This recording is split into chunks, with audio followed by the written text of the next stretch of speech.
बॉलिवूडचा भाईजान सलमान खानचा आज 60वा वाढदिवस आहे। या निमित्तानं त्याच्या पनवेलच्या फार्म हाऊसवर जंगी पार्टीचं आयोजन करण्यात आलंय। यावेळी धोनी, जेनेलिया, देशमुख, तब्बू, संगीता ब्रिजलानीसह बॉलिवूडचे अनेक कलाकार सहभागी सुद्धा झालेले होते। दरम्यान सलमानच्या आतापर्यंतच्या कारकिर्दीवर आपण एक नजर टाकूयात।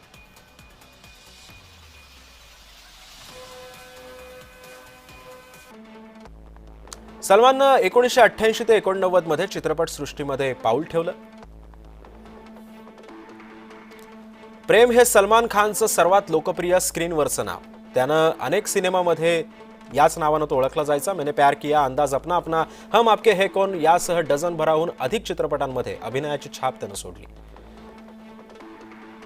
अभिनयापूर्वी सलमाननं मॉडेलिंग, लिम्का सारख्या सॉफ्ट ड्रिंक उत्पादनांच्या जाहिराती सुद्धा केल्या। 1989च्या रोमॅन्टिक चित्रपटामध्ये तो प्रमुख भूमिकांमध्ये होता।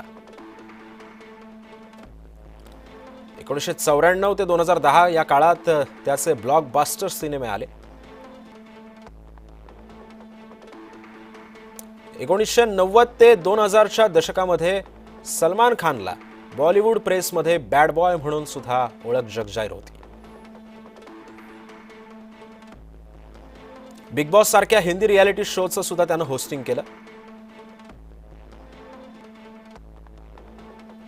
सिनेमांसोबत त्याच्या अफेअर्सच्या सुद्धा चर्चा रंगल्या होत्या। संगीता बिजलानी, सोमी अली, ऐश्वर्या राय, कॅटरीना कैफ, लुलिया वंतूर या अभिनेत्रींसोबत त्याच्या रिलेशनच्या चर्चा होत्या।